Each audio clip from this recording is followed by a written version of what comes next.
Hola, ¿qué tal? Muy buenas noches. Muchísimas gracias a todos por su presencia este miércoles. A nombre del Grupo Editorial Planeta, es un honor contar con su presencia y con una mesa o unos sillones tan distinguidos de aquí con todos nuestros invitados. Y bueno, yo quisiera empezar felicitando a Claudia por esta magnífica novela que nos ha regalado. A lo largo de los años que le costó de trabajo esta novela, he visto cómo la novela fue creciendo y se convirtió en lo que finalmente es Fuego que no muere. Y pues nada, muchísimas felicidades, Claudia, de verdad.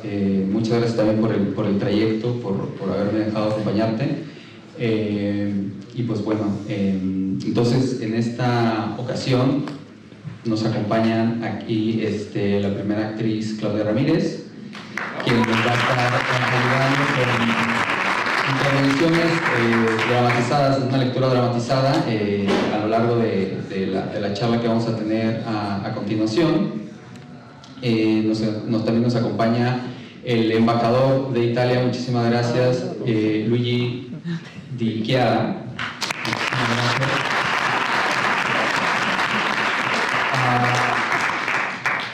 Perdón ustedes. Carlos Vidali también está por acá con nosotros, que es el Vittorio Vidali, que está en la novela, bueno, es el coprotagonista de la novela. Entonces bueno, estamos muy contentos también de tenerte aquí. Muchísimas gracias por darte la vuelta. Isabel Revuelta, muchas gracias también, autora de la novela, que nos acompaña. Y Gastón García, muchas gracias, escritor y periodista argentino. Muchas gracias por estar acá también para participar de la novela de Claudia, Fuego que no muere.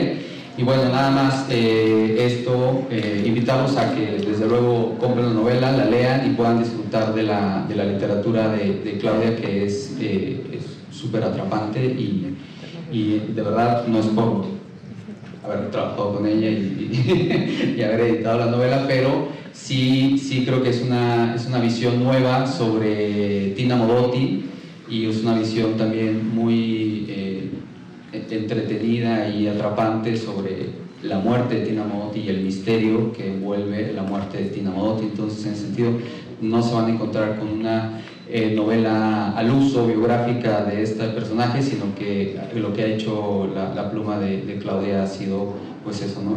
Envolver y darle muchísima gracia a la novela. Así que bueno, yo aquí termino. Muchísimas gracias a todos, los dejo para que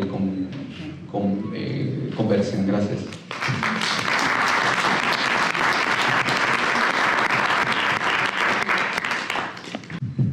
Bueno, buenas noches a todas y a todos. Empiezo yo, probablemente porque soy la persona menos indicada para estar en este presidium tan distinguido, menos indicada de un punto de vista, digamos, de experiencia profesional, pero muy indicada porque desde mis primeros días aquí en México, además yo coincidí casi con el COVID, entonces periodo en el cual tenía mucho tiempo para leer, y leyendo Tinísima de Elena Poniatowska, un libro increíble sobre la vida increíble de Tina Modotti, me di cuenta que efectivamente ella no llega por primera vez en 1923, como yo pensaba, como muchos piensan con Edward Weston, sino que pisa el suelo mexicano por primera vez en 1922, porque se está reuniendo con su marido, un artista canadiense, que además en el drama muere mientras que ella está llegando a México. Y entonces pienso, bueno, 1922, 2022, tenemos que hacer algo para celebrar un aniversario bastante importante de una italiana de nacimiento, de cultura política, pero también una mexicana muy importante, aparte artística de Tina. Como fotógrafa empieza y termina en México, su vida de activista política nace en México y después condicionará toda su vida.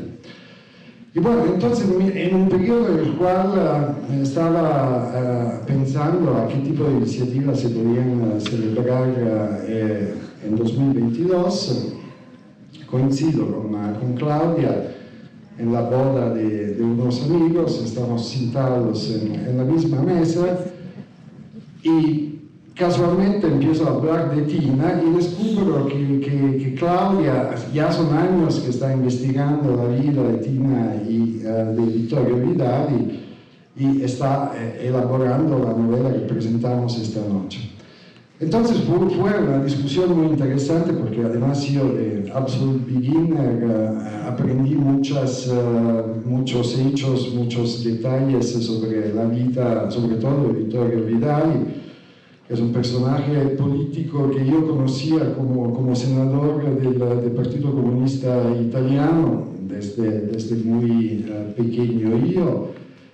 Pero totalmente ignoraba, sino por los relatos del libro Tinissima, su parte anterior de la vida, que ha sido extremadamente fascinante.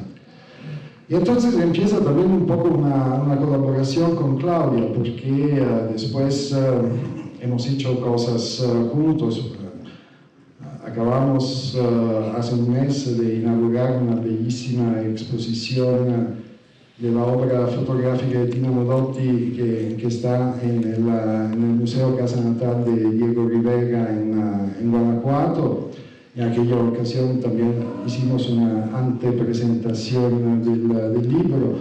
Claudia me ayudó, por ejemplo, a contactar el propietario del edificio aquí cerca, en la avenida Veracruz, donde Tina y Edward Weston viven años interesantes. En la azotea de este edificio se tomaron unas fotografías que hacen parte ahora de la historia de la fotografía a nivel mundial. Y bueno,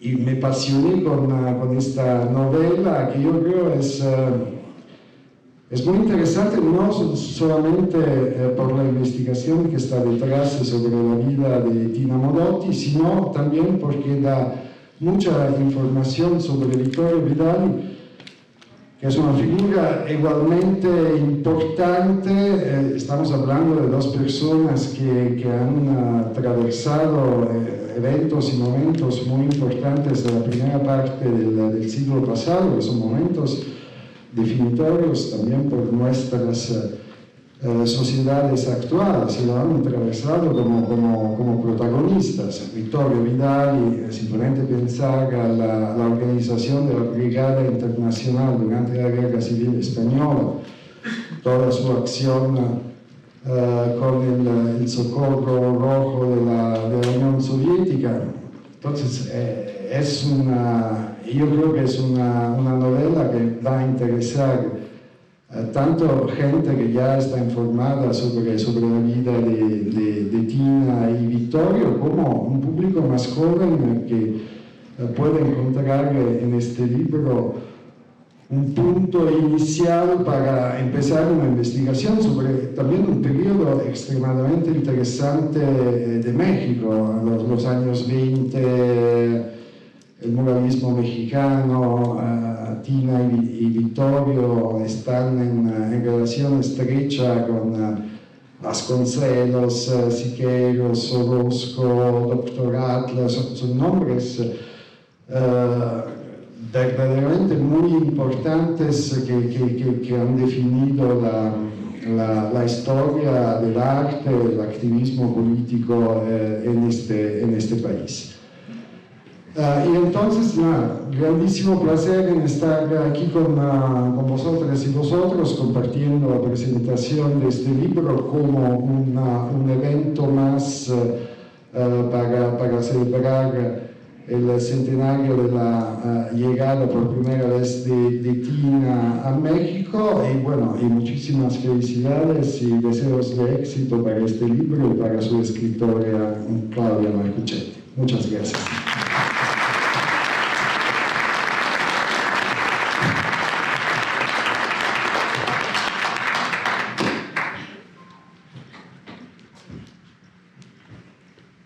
No puedo aceptar la vida como es.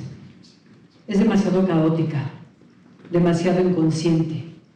De ahí deriva mi deseo de resistirle, mi conflicto con ella, como siempre peleando para acomodarla a mi temperamento, a mis necesidades. En otras palabras, pongo demasiado arte en mi vida, demasiada energía, y no me queda demasiada para darle al arte. Le había escrito Tina anticipando, con su pugna entre arte y vida, la mía. Desde ese momento su retrato ejerció sobre mí una especie de hipnosis, haciendo que me olvidara de la gente a mi alrededor, de la investigación y hasta de Tina, para llevarme a experimentar su mismo conflicto. Deseaba elegir el arte sobre las cosas, lo único más poderoso que la muerte, lo único que puede vencerla, lo único que nos salva de ella. Nunca lo lograría, pero no hay nada más conmovedor y más añorable que una ilusión sin grietas.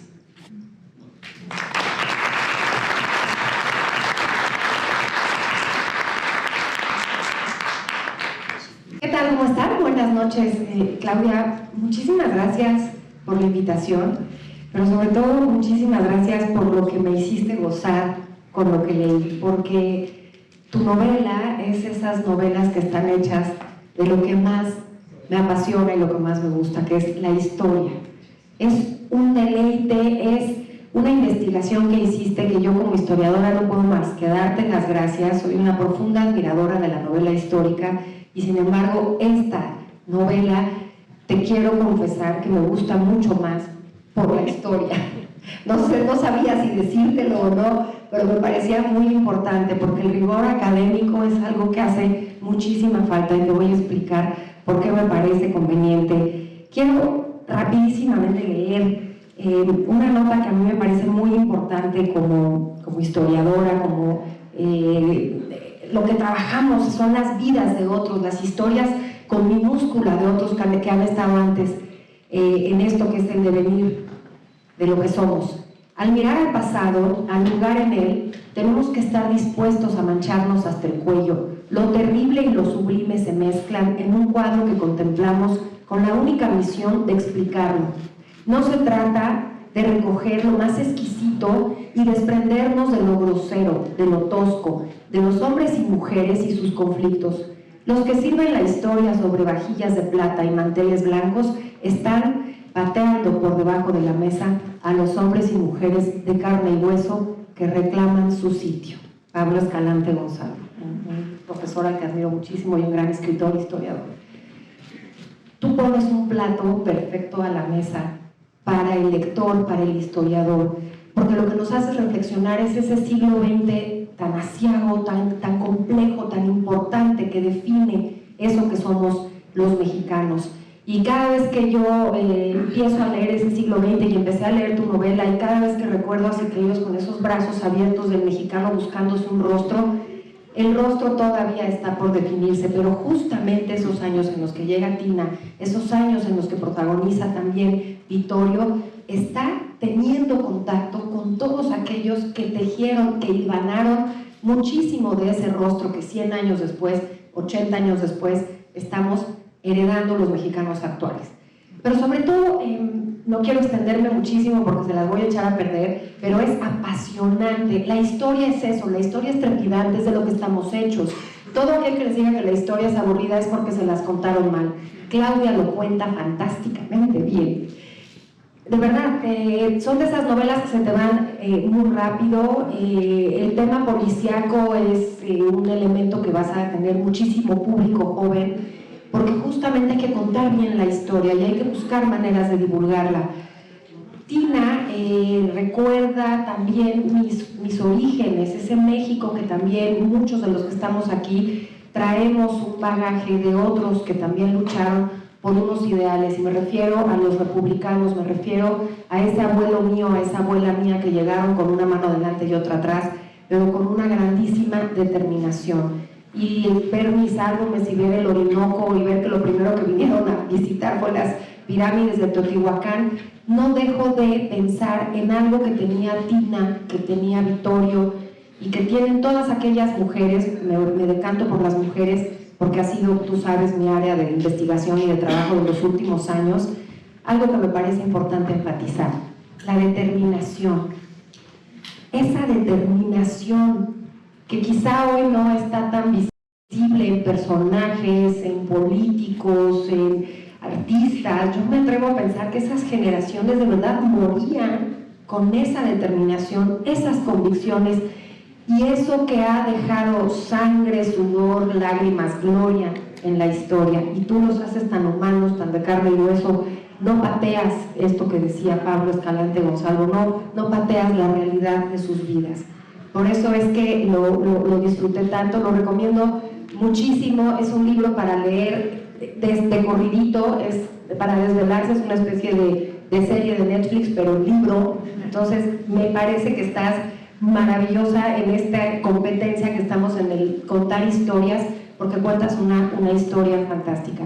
Y pues agradecerte y agradecer que la historia esté tan presente. Sigamos hablando de historia. Quienes me conocen saben que es mi pasión, y divulgarla creo que es una de las tareas más importantes que tenemos actualmente. La historia es un antídoto, porque el que conozcamos completo lo que somos nos hace presentarnos de una manera más íntegra, más completa, y eso es algo que a las generaciones no se les ha venido diciendo que hace la historia. La historia es futuro, porque ese antídoto lo que te permite es estar completo. Gracias Claudia por completar esa historia del siglo XX que ahora está tan vigente. Y dejo el micrófono a los demás, agradezco enormemente, y sigamos hablando de historia, y qué mejor que con este hermoso libro. Gracias.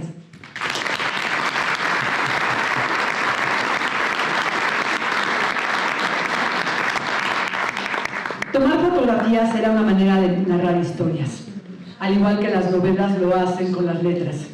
Las imágenes narran una percepción particular de un hecho específico y pueden revelar la verdad más honesta sobre el hecho y su tiempo.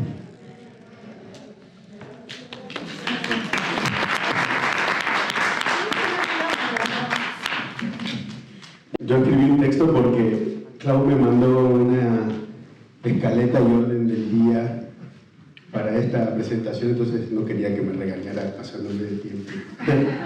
Así que hice mi tarea lo más prolijo que pude. Bueno, voy a leer. La literatura sucede de a pequeños milagros y de grandes encuentros.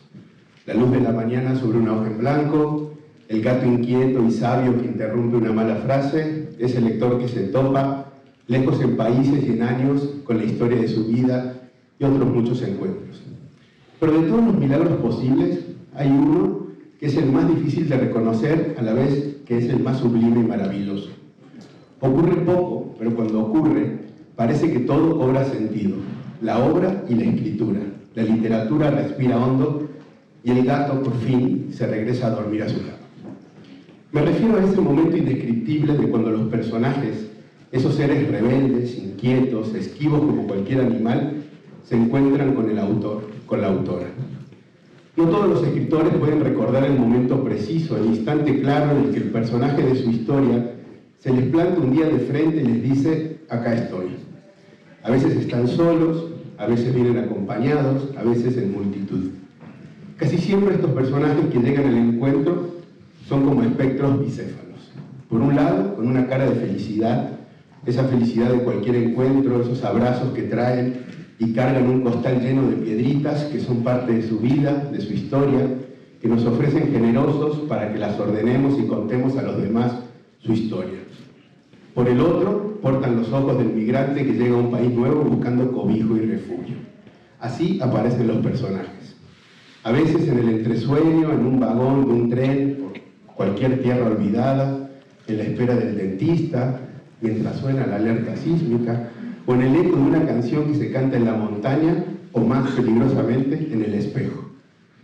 En ese momento no aplica la bonita frase de Julio Cortázar de Rayuela que dice: andábamos sin buscarnos, pero sabiendo que andábamos para encontrarnos, porque maldita sea los escritores, nos pasamos días enteros buscando estos personajes y ellos aparecen cuando se les da la regalada gana. Desde las primeras páginas de Fuego que no muere, somos testigos, los lectores, de ese milagro. 2, 3, 6 personajes en busca de su autora, parafraseando a Pirandello. No sabemos en qué momento Claudia recibió a estos seres perdidos en el mar para darles cobijo, acogerlos en sus casas, y digo casas en plural porque quienes conocemos a Claudia sabemos que su hospitalidad es tan grande que no le alcanza con un solo espacio. A todos los espacios los vuelve suyos, y lo mismo hace con sus libros. Los personajes habrán llegado en ese momento y desde entonces fueron suyos. Esa es la primera parte del milagro. La segunda, cuando los vuelves los protagonistas de esta historia que presentamos, y la tercera y definitiva, sin duda la más gozosa, será el encuentro con los lectores. Fuego que no muere será un libro leído durante mucho tiempo. Tiene la virtud de saber mezclar la historia personal de hombres y mujeres con la historia en mayúscula de unos cuantos países principales y de un siglo. Esta novela nos muestra cómo la historia de dos personajes que se aman, pueden contar la historia del mundo. ¿Puede haber mayor milagro literario? Marcuccetti toma personajes reales de los que algunos libros históricos, ciertas entradas en Wikipedia o en Internet pueden contar algo de su vida. Sabíamos hasta ahora datos biográficos, genéricos, pero al encontrarse con Claudia, ella los volvió a crear, y ahora sí, con Sombra y Fuego, con barro y risas, con miedos y besos, que es finalmente de lo que todos estamos hechos. Con el recurso historicista y el suspenso del misterio y el policial, maravilloso por cierto, nuestra extraordinaria novelista tiene la virtud de ponernos a Tina, a Vittorio y a Armando como un reflejo de cualquier vida. Estamos hablando de personajes que fueron lejanos y ya no lo son. Estamos hablando de la realidad, sí, pero de la realidad imperiosa de la literatura. Como en la famosa obra de Pirandello, los personajes de Marcuccetti se debaten entre la historia real de sus vidas y la imaginación literaria, y logra, como decía un personaje de aquella obra de teatro, una perfecta ilusión de la realidad. Este asunto de la novela me subyuga, una idea que admiro mucho cada vez que el arte, en cualquiera de sus disciplinas, logra abordarlo. Esa capacidad de contar pequeñas historias a la par de la gran historia. Pienso ahora, por ejemplo, a bote pronto, en la imagen de Antonieta y Gabriele escondidos en la terraza de un edificio en Roma, aprendiendo a quererse mientras afuera el mundo se juega la vida. Ellos también se la juegan, pero al menos se abrazan. Esa imagen de la película Una giornata particolare, que protagonizaron Sofía Loren y Marcello Mastroianni, es la lección de arte y de vida que todos los que contamos cuentos debemos aprender. Claudia lo hace, toma la historia como el escenario ideal donde los personajes se mueven en sus idas y venidas. Esta pulsión que tiene Fuego que no muere nos permite reflexionar sobre una época clave del siglo XX, a veces erróneamente mitificada, llena de tantos claroscuros que el bien y el mal se confunden. Han pasado los años y ahora tenemos la oportunidad de volver a ellos, a esa gente y a esos años. Y más allá de lo que cada uno piensa, porque todos tenemos una opinión al respecto, agradecemos a la autora que haya sabido tomar partido. Ella tomó partido por la relación amorosa de los personajes, sea cual sea el destino de su mundo. Gracias a esta novela, nuevos lectores conocerán no solo la historia fascinante de Fuego que no muere, sino que se encontrarán con la gran autora entre dos países y dos lenguas, que es Claudia Marcuccetti. Celebro este libro, Clau, una declaración de amor a los países que somos, un recorrido por la memoria del siglo XX, llena de los dolores y los amores de todos nosotros. Muchas felicidades.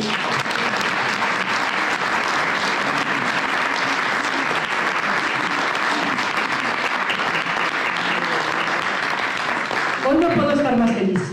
Fusilaron a Mussolini. Carlitos me llamó papá.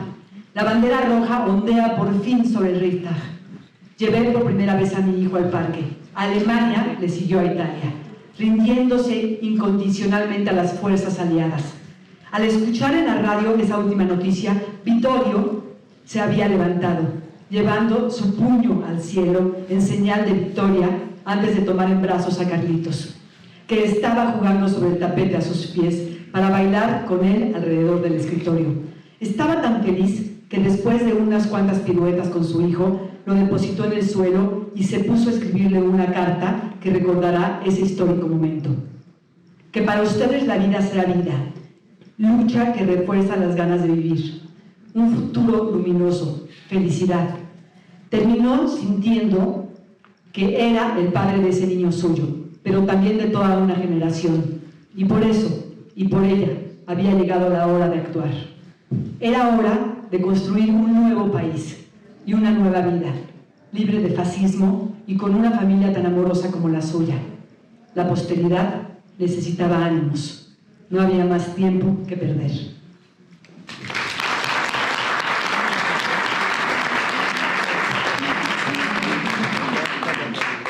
Le toca a Carlitos. Realmente no quiero hacer juicios literarios, ni políticos, ni estilísticos, pero ya lo han hecho muy bien los que me precedieron en el uso de la palabra. Es más, muchas de las cosas que iba yo a decir ya la dijeron todos. Entonces ahora estaba pensando, ahora ¿qué digo yo? Yo les puedo decir que a mí me gustó mucho el libro.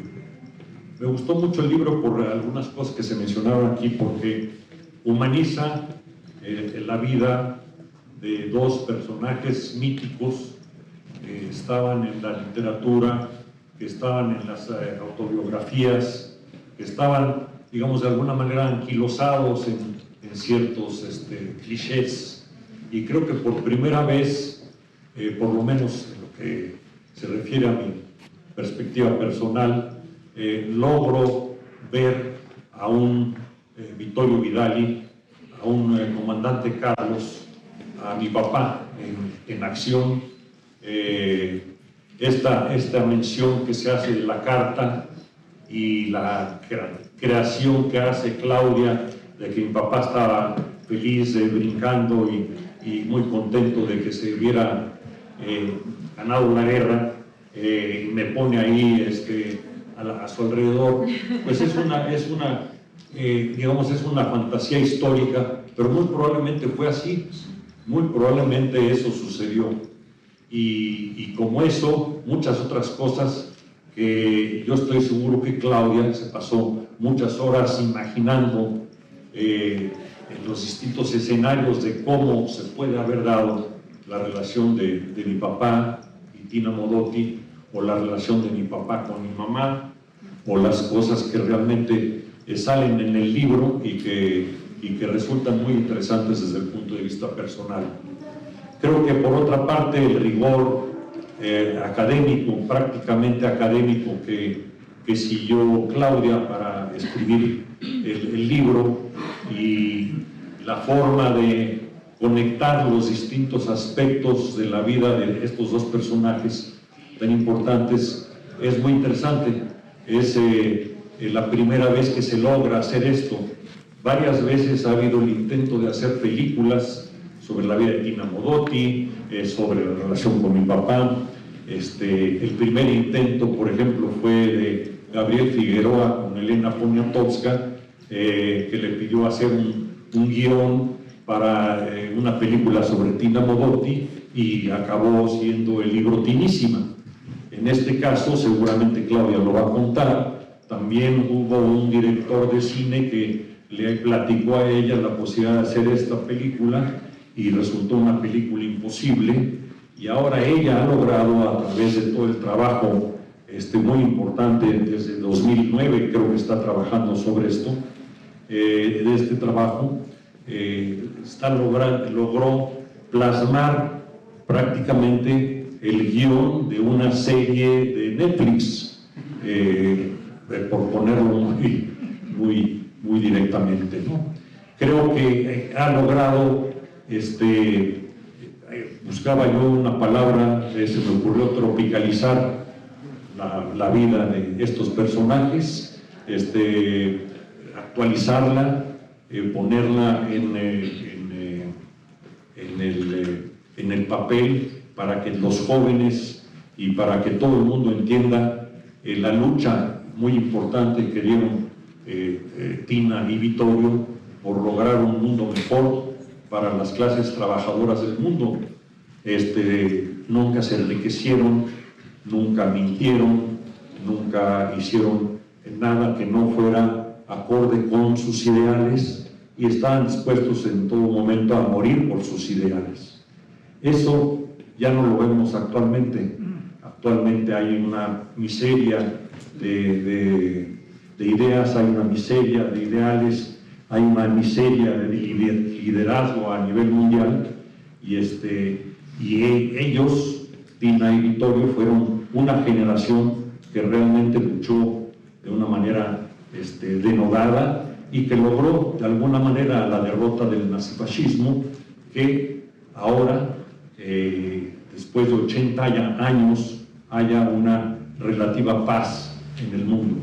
Llevamos 80 años de paz, de que no ha habido un conflicto mundial como los que hubo al principio del siglo XX, y eso se debe a esa generación que luchó, que sacrificó mucho y que ahora lamentablemente yo no sé qué harían Tina y Vittorio cuando ven que el Partido Comunista desapareció de la faz de la tierra, pero también desapareció el Partido Demócrata Cristiano y el Socialdemócrata, y ya no hay partidos de relevancia internacional como los que ellos lucharon en su momento. De Tina Modotti, lo que puedo decir es que en algún momento, cuando alguna gente conocía a mi mamá, le preguntaba si sabía fotografiar, y a mí me preguntaban si era hijo de Tina Modotti. Entonces esto es un poco la relación que hemos tenido tanto mi mamá como yo. Mi mamá, si no lo saben ustedes, fue la que recogió el cuerpo de Tina Modotti de la morgue y lo llevó a la funeraria. Eran buenas amigas, y yo coincido un poco con la tesis que maneja Claudia en el libro de una amistad y de una relación como la que describe. Creo que eso es lo más cercano a la realidad que puede pensarse, aunque no es una cosa totalmente comprobada. Como saben ustedes, nosotros fuimos custodios de los negativos y de muchos de los positivos, de las fotografías positivas de Tina Modotti, junto con Manuel Álvarez Bravo, que había sido amigo de Tina Modotti, y que cuidó también esos negativos y cuidó las fotografías, hizo también muchas copias de esos negativos. Nosotros donamos los negativos a la Fototeca Nacional por instrucciones de mi papá, porque como bien dijo el embajador de Chiara, toda la obra fotográfica de Tina se hizo en México, y mi papá pensó que lo más justo es que esa obra estuviera en los archivos mexicanos.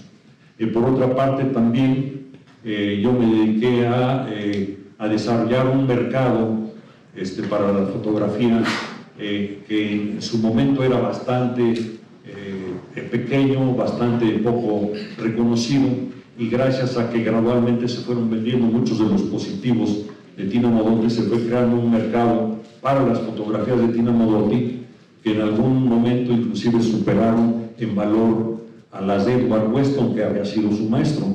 Entonces eso abrió un mercado a la fotografía, y lamentablemente no estará con nosotros hoy aquí Graciela Iturbide, que estaba enferma, según me dice, porque ella en algún momento le mencionaba a mi hijo Carlos que me agradecía a mí el hecho de que yo hubiera desarrollado ese mercado para la fotografía, que ahora es un mercado millonario en las subastas en Estados Unidos.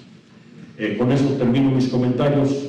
Creo que el libro Es un gran libro, es un muy ameno, es policíaco, hay conspiraciones, hay sensualidad, es un libro que se disfruta mucho. Yo estoy muy orgulloso de haber puesto mi grano de arena con Claudia para que ella lograra esta obra excepcional, que es una gran pieza de historia, pero también es una gran novela.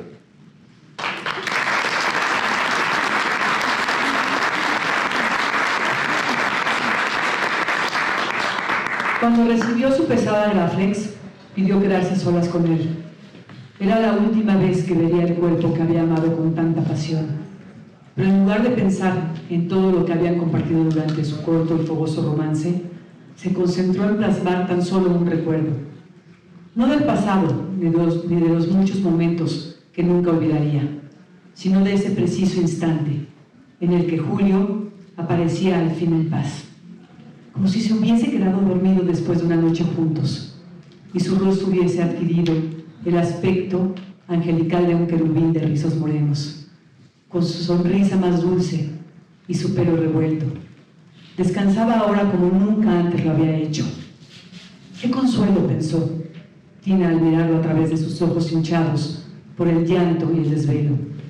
Era tener la posibilidad de que una fotografía pudiera robarse, tan desfachatada y efectivamente, lo que nunca más podría ser, que pudiera anular el tiempo y regalarle la eterna juventud de su adorado.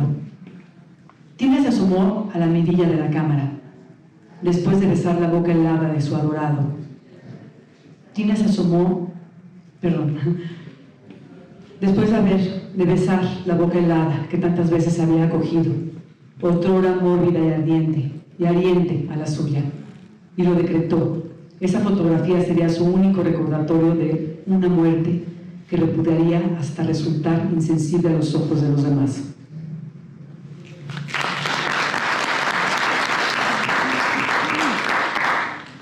Tu corazón valiente, en las viejas cocinas de tu patria, en las rutas polvorientas, algo se dice y pasa, algo vuelve a la llama de tu adorado pueblo, algo despierta y canta. Son los tuyos, hermana, los que hoy dicen tu nombre, los que de todas partes del agua y de la tierra, con tu nombre y otros nombres, callamos y decimos, porque el fuego no muere. Pablo Edgar.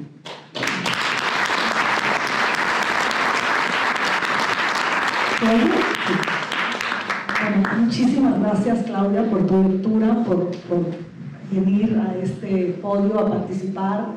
Gracias a mi querido embajador, que ha sido verdaderamente has apoyado muchísimo este proyecto, tanto el mío como honrar a Tina después de 100 años de su llegada a México y de 100 años el próximo año de su comienzo como fotógrafa. Y bueno, pues no pude haber escogido mejor, porque en realidad yo tenía una idea muy clara, y era una historiadora como Isabel, que además no nada más es una experta en historia, sino que sabe divulgarla y sabe precisamente conectar con los demás para que tengan este amor por saber, por estos personajes que parece que no importan a nadie, pero que en realidad somos todos nosotros. Y bueno, Gastón, qué decir. Por cierto, las hijas de la historia, que aquí traigo tu ejemplar, yo espero que en el volumen 2 incluyas a Tina, creo que es una hija de la historia también, y bueno, pues me dará mucho gusto. Gastón García Marinozzi, que tal vez no fue presentado suficientemente, pero es un autor que yo admiro mucho por su sensibilidad. Todos los libros que he leído, sus 3 novelas, verdaderamente me han encantado. Y creo que Los lugares verdaderos, que es la más reciente, no la última, la más reciente, bueno, ahí compartimos la obsesión por las listas, por las ballenas, por el mar, pero también lo invité porque esta historia también es una historia de amor y de desamor, que es la consecuencia de todo amor que valga la pena. De pronto el desamor es parte integral de lo mismo. Y bueno, de Carlos Vidal, ¿qué les puedo decir? Carlos Vidal y papá, y Carlos Vidal y hijo, que está en el público, aquí enfrente, pues no hubiera podido ser este libro sin la ayuda que tuve de ellos. Ellos compartieron no nada más los textos que yo perdí en ese correo logré recolectar varios libros que había escrito Vittorio Vidal. Vittorio Vidal, además de una larga lista de vicisitudes, cargos, acusaciones, etcétera, etcétera, también fue un escritor que escribió 11 libros, 3 inéditos, además de los 11 publicados, que ellos me facilitaron para yo poder pues realmente discernir qué había pasado y qué no había pasado en esos años y sobre todo en los posteriores a la muerte de Tina. Pero bueno, digo, benditos los tiempos en los que yo leía, más bien no necesitaba leer porque me acordaba de todo, y benditos los tiempos en donde no usaba yo lentes, pero esos ya se acabaron. Entonces, ahí les voy. Bueno, quiero comenzar aclarando lo que muchos me han preguntado y pues es la pregunta clave, ¿no? ¿Cómo me atreví a escribir una novela más sobre Tina si ya existe Tinísima, si ya existe Tina de Pino Cacucci, Tinísima de Poniatowska, por supuesto, que por cierto fue la puerta de entrada, al igual que la del embajador, a la del personaje de Tina. Cuando yo llegué a México, pues fue una de las primeras, digamos, uno de los primeros personajes italianos que yo me encontré que tenía una liga con México, y de alguna manera pues me enamoró desde entonces. En ese entonces yo no era ni arquitecta, era una simple estudiante, es más, una simple emigrante que había acabado de llegar de Italia bastante recientemente, por lo que me acuerdo. Y bueno, pues hay dos explicaciones a estas preguntas. La primera es que yo no tenía ninguna intención de escribir una novela sobre Tina, y la segunda es que esta no es una novela sobre Tina. Bueno, me explico mejor. Este proyecto comenzó, como bien lo dijo Carlos, con la petición de un director de cine italiano, Ferdinando Vicentini Orgnani, para que en 2009 él tenía esta intención de hacer una película, como muchos, porque efectivamente este hombre escribió un cuento que se llamó La película imposible, porque han tratado de hacerla desde Madonna hasta Mónica Bellucci, ahora está en ello, a ver si lo logra. Y bueno, cualquier cantidad de personas y personajes en el mundo, Gabriel Beristain, misma Gabriela Iturbide, que por cierto, pues me disculpo a su nombre porque pues un resfrío, se enfermó y la verdad la señora pues tiene 80 años, yo la vi muy bien, pero yo había querido tener una fotógrafa entre nosotros también, pero no nada más una fotógrafa, ella, porque me enteré ahora platicando con ella que resulta que además de que, a mi criterio, siendo ella la hija putativa de Manuel Álvarez Bravo, es a su vez la nieta putativa de Tina Modotti como fotógrafa, pero también ella intentó hacer una película sobre Tina Modotti. Esto me lo contó, ella estudió cine y me lo contó la semana pasada, que estuve platicando con ella. Me dice, bueno, yo intenté cuando era estudiante de cine, y bueno, obviamente era un proyecto pues muy menor, era un trabajo de la escuela, pero bueno, ella también tiene una relación muy cercana con Tina Modotti, es una pena que no haya podido venir. Bueno, este es un pequeño paréntesis. Bueno, yo empecé a investigar este personaje como personaje, porque todavía no tenía una relación íntima con ella como acabé teniendo y como acabo teniendo con todos mis personajes, bien lo dices, querido Gastón, acaban siendo parte de la vida de uno, aunque no existan o aunque hayan muerto. Y bueno, empecé pues a investigar a esta artista de una enorme sensibilidad, también una gran fragilidad, una mujer revolucionada, siempre adelante de su época, una niña que tuvo que trabajar para mantener a su familia, una glamurosa actriz del cine mudo, una fotógrafa afirmada, una activista política tanto en Rusia, México y España, y una mujer que el fotógrafo italiano Gianni Pignat describió como una matrioshka rusa. Es decir, por más que la abres y tratas de ver qué hay adentro, nunca llegas al final, nunca llegas a ella realmente, ¿no? Bueno, un reto el llevar esta historia a la pantalla que se quedó en el aire, ya lo dijimos, pero yo ya me había enamorado de esta mujer, que si bien era italiana, produjo prácticamente toda su obra artística en México, y que por eso es considerada una especie de patrimonio nacional, lo dijo bien el embajador, quitándose ahora sí que el estigma de que fuera italiana, porque en realidad pues es más mexicana que italiana, Tina, creo yo, así como yo también creo que en ese sentido me siento más mexicana muchas veces que italiana por los tantos años que estoy aquí. Pero bueno, me alegro de haber coincidido involuntariamente en este aniversario y poder así de alguna manera sumarme a estos homenajes que se le han estado haciendo a Tina. Pero más allá de esta investigación y de este festejo, yo quiero contarles por qué yo me relacioné personalmente con ella. Bueno, el primero, efectivamente, es porque yo también encontré en este país no nada más cobijo, no nada más hospitalidad, sino también la inspiración que ha provocado en muchos extranjeros y que ha sido la semilla de toda mi producción literaria. Y bueno, también estoy feliz y agradecida con el país porque todavía no me han deportado y ya no lo van a poder hacer porque ya tengo el pasaporte mexicano. Nunca se sabe. Pero bueno, a Tina sí la deportaron, le aplicaron el 33. Yo, por cierto, viví con mucho miedo toda mi juventud de decir algo fuera de lugar a nivel político porque pues, temía que podía yo ser deportada, porque lo sabemos los extranjeros, siempre es una posibilidad. Y bueno, en segundo lugar, me identifico con Tina, con las ligas con el terruño. Ese pedazo de frontera este de Italia, enclavado en el confín con Yugoslavia y Austria, con un pasado de pobreza, de emigración, de guerras, que es el mío también, pues lo heredé en los genes, en los antepasados que lidiaron con el fascismo todavía latente en Italia y en el mundo hoy. Y bueno, para darles un ejemplo muy claro de esto, de qué tan cerca mi mamá y mi familia vivió este momento histórico italiano, mi bisabuelo materno fue asesinado a golpes en Udine por haber entonado la Internacional, el himno comunista, en un bar, a manos, por cierto, de esos mismos fascistas con los que se enfrentó Vittorio en las calles de Trieste tantas veces. Y fue así como mi abuelo, que quedó huérfano a los 6 años de edad, emigró a Argentina, por cierto, allá fui concebida yo, como lo hizo el padre de Tina algunos años más tarde en los Estados Unidos. Y bueno, en tercer lugar, me identifico con Tina por su amor al arte, aquello que nos puede salvar de la muerte, pero también de la vida. Y bueno, aquí abro paréntesis para decirles que en el libro también van a encontrar reflexiones sobre la fotografía y también un personaje que me encanta y me encantó en este descubrimiento de la historia mexicana que yo no conocía, que es Enrique Díaz Reina, que es uno de los primeros fotoreporteros de México, que junto con los Mayo, con los Casasola, prácticamente escribió la historia gráfica de este país. Y bueno, en último lugar me identifico con Tina como mujer. Una mujer libre, que si bien fue ícono del feminismo, no lo pregonó, ni lo defendió, ni defendió la causa de las mujeres que estaba ella más preocupada por la de los seres humanos todos. Porque no hace falta declararse feminista para defender la causa femenina, la justicia o la equidad de género.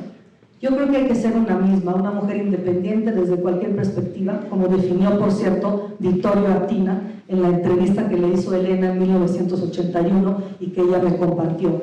Ellos estaban discutiendo acerca del feminismo y esto le contestó Vittorio en su momento. Ser una mujer empeñada en ser y hacer lo que quiera una ser y hacer, sin importar las consecuencias, las opiniones o los desafíos que eso implica.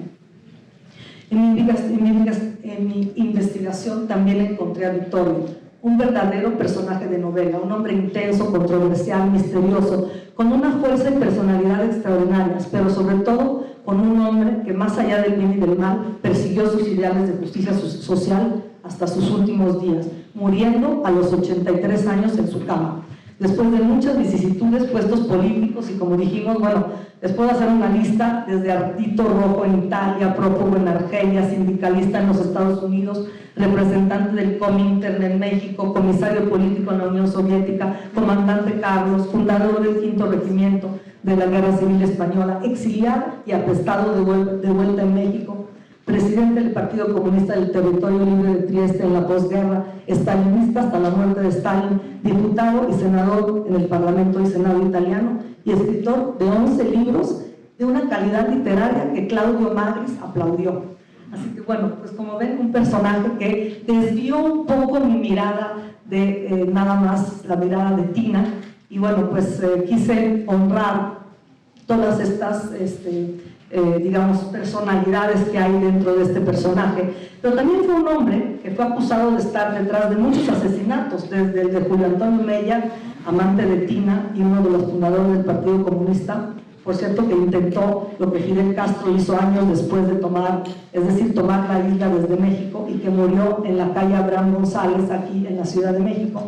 Carlos Tresca, en fin, incluso fue acusado de ser el cerebro de las Brigadas Rojas y es decir, que posiblemente haya secuestrado y asesinado al primer ministro de Italia, Aldo Moro.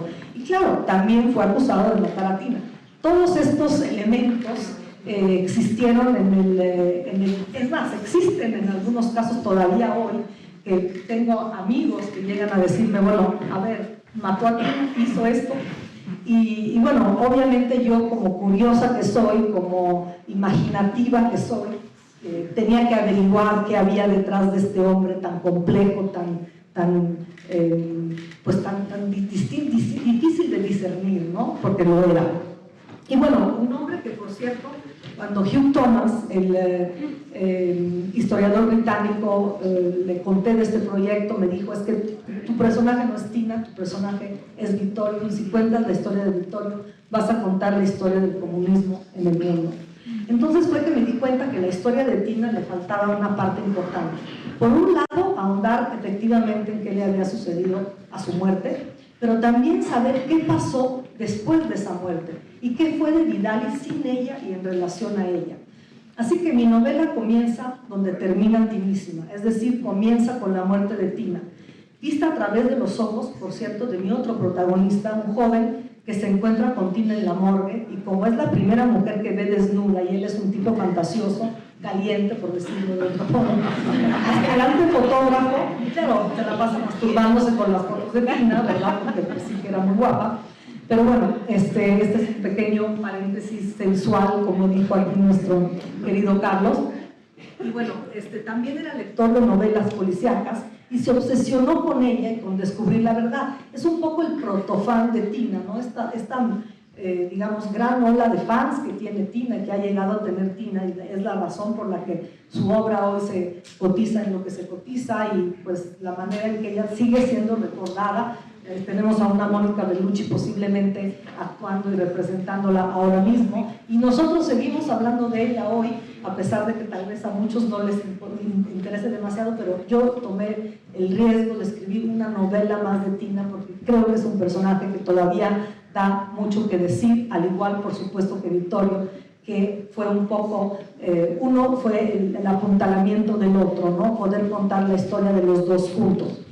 Y bueno, además, obviamente está siempre esta, digamos, pregunta pendiente en el aire, y que quién mató a Tina, pues bueno, habrá que leer el libro para entenderlo, porque no se los puedo yo decir ahora mismo. Pero más allá de resolver ese misterio que intrigó a muchos, hay otras interrogantes que surgieron en lo personal y que recorren esta novela. Una es la disyuntiva a la que todo ser humano se enfrenta en algún momento en su vida, de qué está uno dispuesto a hacer, hasta dónde está uno dispuesto a llegar para llevar a cabo las propias pasiones, las propias convicciones políticas, los propios sueños, ya sea convicciones artísticas, amorosas, lo que sea. Y la otra es por qué estos personajes del pasado son importantes en la actualidad. ¿Por qué tendríamos que interesarnos todavía en las actuaciones de Tina y Vittorio? Y yo me lo pregunté muchas veces en el curso de la escritura. ¿A quién le va a importar esto? Si ya hay tantos libros escritos, ¿qué más tengo que decir yo? ¿No? Cuando uno aborda un tema así, tiene que hacerse esas preguntas. Y bueno, creo que la primera pregunta, cada quien la tendrá que responder por su cuenta. Pero la segunda, ¿por qué seguimos hablando de ellos?, también la contestó el escritor italiano Claudio Magris, que por cierto fue premio Phil de las lenguas romances aquí en México, en la Phil de Guadalajara, en el 2014. Y él lo contesta o lo pregunta en la apología que le hizo a Vittorio en su funeral, y lo cito: ¿qué tiene que enseñarnos un gran revolucionario a todos nosotros, a nuestra sociedad, a nuestra cultura, a nuestra civilización? Y contesta: entre las tantas cosas que vienen a la mente ante una vida tan amplia y compleja como la de Vittorio, quiero recordar un solo motivo que hace de este hombre un punto de referencia, una figura de la cual nos sentimos deudores e hijos. Supo entender la variedad del mundo y de las situaciones, el mutar de las condiciones y de los problemas, el devenir de la historia, esas imponderables transformaciones de la vida y de la política que nos obligan a verlas y a entenderlas si no queremos morir espiritualmente con ojos nuevos. Y bueno, ver la política y la vida con ojos nuevos para no morir espiritualmente. Tina no lo consiguió. En lo personal, todos los que me conocen saben que yo suscribo a Germán Hesse cuando dice: no me interesa nada de lo político, de lo contrario, hace mucho que sería revolucionario. Tengo un poco el gen anárquico en mí, yo creo, pero no tengo otra pretensión pues que la de actuar conmigo mismo y por cuestiones puramente intelectuales en esta novela. Y tal vez por eso, pues sin embargo, comencé a escribirla, porque he pasado mucho tiempo de mi vida, por ejemplo, sin poder votar, no me había naturalizado, y luego pues muy desencantada con la política, como estoy segura están muchos de ustedes y estamos muchos de nosotros, ya que por más que votamos distintos, no alcanzamos a cambiar las realidades más dolorosas ni de este país ni de ningún otro. Tal vez por eso, inconscientemente, quise rendirle tributo a dos personas, Tina y Victorio, que estuvieron dispuestos a morir, como decía Carlos, y a matar por una causa. Y hoy que todos estamos viendo el encono de las ideologías, que vemos que muchos salen a las calles a protestar legítimamente y otros los descalifican, hoy que en tantas familias hay miembros en antagonismo, que yo misma tuve que pensar bien a quién podía invitar en este podio para que no se agarraran unos con otros, hoy que ya comprobamos que tanto la ideología comunista como la capitalista que hemos construido, pero que han fallado en darle una verdadera justicia a este mundo, a la civilización que hemos construido con esmero a pesar de las fallas, hoy solo puedo decir que a pesar que no tengo respuestas en materia ideológica, pienso que tal vez la solución sea ver la política con ojos nuevos, con los de la conciliación. Y ya sé que voy a sonar muy cursi, cosa que no soy, incluso con los ojos del amor. Bien lo dice Cioran, entre los 20 y los 30 hay que ser fanáticos, ya a los 50 ya queremos conciliar, ¿no? Entonces creo que tal vez es lo que me está pasando a mí. Ya empecé a ver toda esta historia de grandes luchas desde los ojos del amor. Creo que también eso hice de esta una novela de amor cuando era una novela más bien política, cosa que, pues, como dije, no me interesó nunca mucho. Pero bueno, Fuego que no muere es la historia de una artista, Tina, que se radicaliza y un revolucionario que se suaviza, vistos desde la óptica de quienes vivieron las consecuencias de sus actos, pero también es una historia de amor. Creo que el tiempo y los mismos Tina y Victorio ya nos han enseñado que las ideologías, entre más se repiten y se radicalizan, más se desgastan, pero el amor y el arte también permanecen. El arte también permanece y puede transformarse y transformarnos de modos insospechados, como creo sucedió con Victorio en los últimos años de su vida. Bueno, y fue gracias a Neruda y esa última estrofa que nos leyó Claudia y que le escribió él a su amiga Tina y le recitó en su funeral aquel frío día de enero en 1942 en el Panteón de Dolores, donde ella, por cierto, sigue descansando a pesar que la embajada italiana, no el embajador, pero anteriormente se ha tratado de moverla al Panteón de los Italianos Ilustres. El comitato Tina Modotti dijo: no, Tina se queda entre los mexicanos y los más humildes, porque así ella hubiera querido.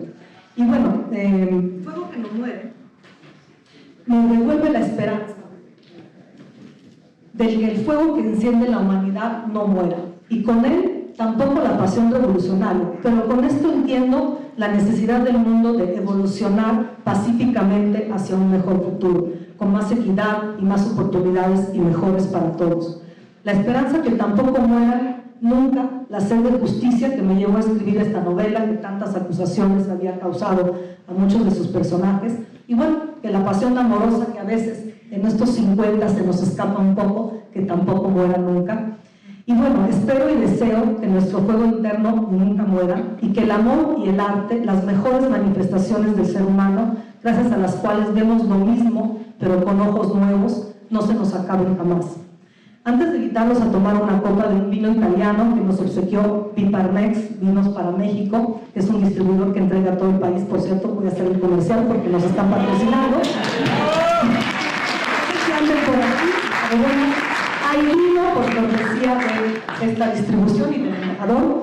Y bueno, les quiero contar, y en aras de seguir construyendo puentes entre estos dos países que amo tanto, como espero, por cierto, haga esta novela y como hacen muchos de los presentes, empezando por el embajador, Sí quisiera informarles que me acaba de invitar el embajador de México en Italia, Carlos García de Alba, y me invitó a presentar Fuego que no muere en la Embajada Mexicana en Roma, así que tenemos presentación el 27 de enero a las 17. Y ya le pedí en todo el podio que nos invite a todos. No sé si lo voy a lograr, pero bueno, yo los invito con mucho gusto. Bueno, pues que viva México y viva Italia, que son dos fuegos que no mueren ni morirán. Y ahora sí, vámonos porque me muero de sed y estoy diciendo.